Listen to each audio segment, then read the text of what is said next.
Hello everyone, कैसे हो? मैं रवि कुमार। आज मैं आपको कल जो लेक्चर 1 था उसमें पढ़ाना था समास, जो अभी तक पूरा नहीं हुआ है। तो आज मैं इस लेक्चर में अविभाज्य समास को पूरा करूंगा और अगले लेक्चर में तत्पुरुष समास, इसी तरह हर लेक्चर में एक समास को पूरा करूंगा। ठीक है, चलिए हम लोग क्लास को शुरू करते हैं। शुरू करने से पहले एक लाइन लिखा हूँ आपके लिए, थोड़ा आपको सुना देता हूँ, उसके बाद हम इसे क्लास को शुरू करेंगे। लिखा हूँ, सुनिएगा। अच्छा लगे तो लाइक सब्सक्राइब जरूर कीजिएगा।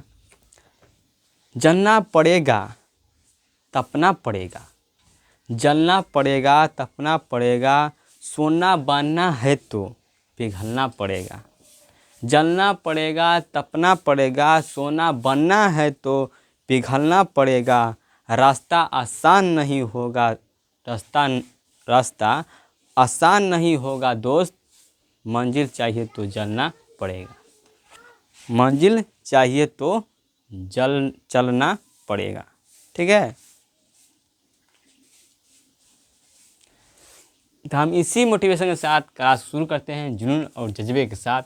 चलिए, तो हम पढ़ रहे थे अभी तक। यह आपको 10 में भी काम देगा, 12 में भी काम देगा। जो हिंदी, जो साइंस से होंगे या आर्ट्स होंगे तो भी उनका काम होगा, क्योंकि हिंदी जो पूछता है आपको, या आगे भी पूछ सकता है। ऐसा बात नहीं कि आपको केवल खाली 10 और 12 में काम देगा, आप कंपटीशन भी काम देता है। ठीक है, तो अविभाज्य समास जो है यहाँ पर पढ़ेंगे। अविभाज्य समास क्या होता है? तो अविभाज्य समास का पहला पद प्रधान होता है। क्या होता है? ये पहला पद प्रधान होता है, इसका प्रथम पद प्रधान होता है। प्रथम पद, पहला पद, शब्द का पहला पद प्रधान होता है। जैसे यहाँ पर लिखा हुआ है, क्या लिखा हुआ है यहाँ पर? प्रतिदिन लिखा है। क्या? प्रतिदिन। तो यहाँ पर प्रति क्या हो जाएगा? पहला पद हो जाएगा। ठीक है, प्रति क्या हो जाएगा? पहला दिन। प्रति हो जाएगा पहला पद हो जाएगा। यहाँ पर लिखा है यथा, यथा हो जाएगा आपका पहला पद, शक्ति आपका दूसरा पद होगा। तो यही लिखा है कि जिस समास का पहला पद प्रधान होता है, जिस समास का पहला पद प्रधान होता है तथा दोनों पदों में से कोई एक अवयव हो, दोनों पदों में से कोई एक पद अवयव हो, या दोनों पद मिलकर अवयव का अर्थ देते हो, वहाँ अव्यय समास होगा। ठीक है, अब अव्यय समास का कुछ क्या होता है? नियम होते हैं। क्या होते हैं? नियम होते हैं। यहाँ पर समझिए, पहला नियम है कि यदि किसी समास के दोनों पद किसी करके, यदि किसी समास के दोनों पद एक ही शब्द की आवृत्ति के दो, वहाँ तो क्या मतलब कि जो जहाँ समझिए कि एक ही शब्द को दो बार, आवृत्ति मतलब दोहराना, आवृत्ति मतलब दोहराना, आवृत्ति करे मतलब दोहराए, वहाँ क्या होगा? अविभाज्य समास होता है।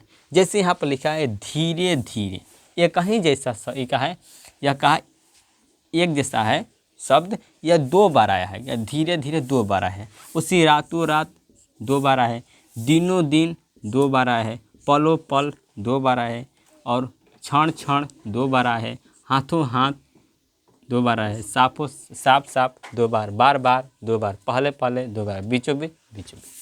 तो इस तरह से जब आपको एक ही शब्द आपको 2 बार दिखाई दे और उसके बीच में इस तरह से दिया रहो, तो आपका क्या होता है? आपका अविभाज्य समास होता है। ठीक है, अब यहाँ पर देखिए नियम जो लिखा है दूसरा, लिखा कि यहाँ किसी समास का पहला पद उपसर्ग हो, पहला पद उपसर्ग हो, किसी भी तरह का, कि यहाँ किसी समास का पहला पद उपसर्ग हो, जो उपसर्ग हो यहाँ पर अ अन न, जो अ अन न हो उस उपसर्ग को छोड़कर, तो वहाँ क्या होता है? अविभाज्य समास ही होता है। अब ये अन क्या होता है? ये होता है नकारात्मक तत्पुरुष समास होता है। क्या होता है? यह नकारात्मक तत्पुरुष समास होता है, इसलिए हमको अ अन को छोड़कर हम बात कर रहे हैं।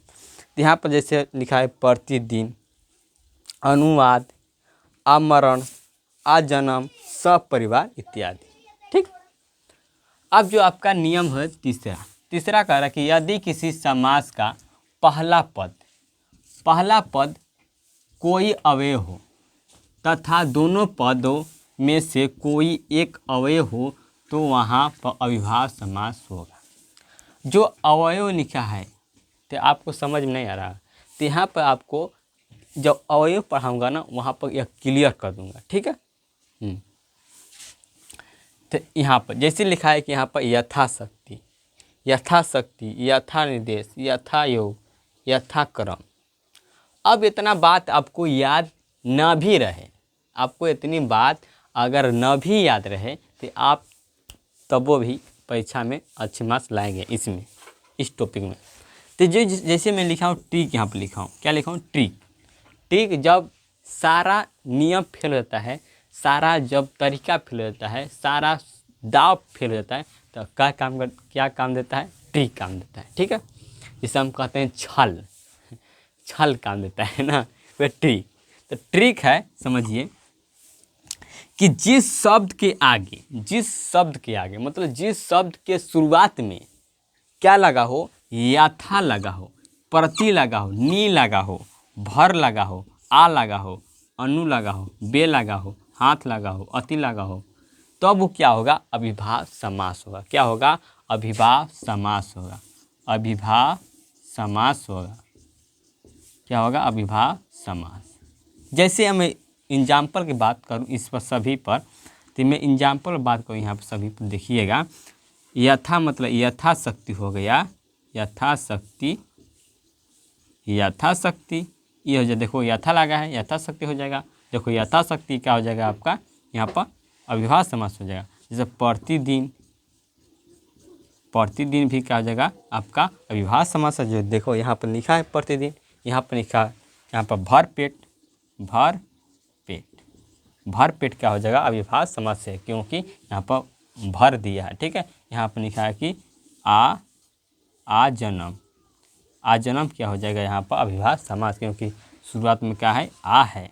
यहाँ पर नू से आपका हो जाएगा, नू से, नू यहाँ पर हो जाएगा, यहाँ पर देखा अनुवाद दिया है, अनुवाद दिया है, कहते हैं अनुवाद। तो ये अनुवाद क्या हो जाएगा आपका, यहाँ पर अनु से क्या हो जाएगा, यहाँ पर अविभाज्य समास हो जाएगा। जैसे यहाँ पर दिया है बेहरम, बहेरम,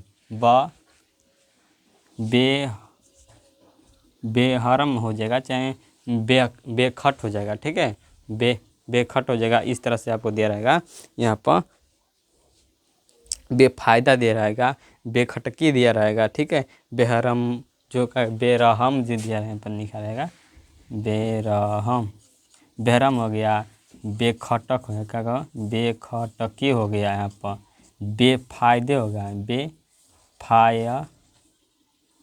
बेफायद हो गया यहाँ पर। तो ये आपका इस तरह से क्या हो जाएगा, शब्द आपका हो जाएगा क्या, यह हो जाएगा अविभाज्य समास हो जाएगा।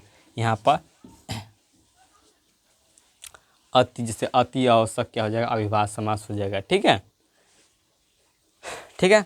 अब जो ये लिखा दूसरा टिक यहाँ पर समझिए, लिखा है कि कोई शब्द लगातार 2 बार आ जाए, लगातार 2 बार मतलब कि 2 बार, जैसे यहाँ पर लिखा है धीरे धीरे आना प्रभु, धीरे धीरे आना, ठीक है, धीरे धीरे आना। फिर रातों में मिलने आना, रातों में मिलने आना, ठीक है, रातों रातों, सुनो ना, नदिया के पारे आना।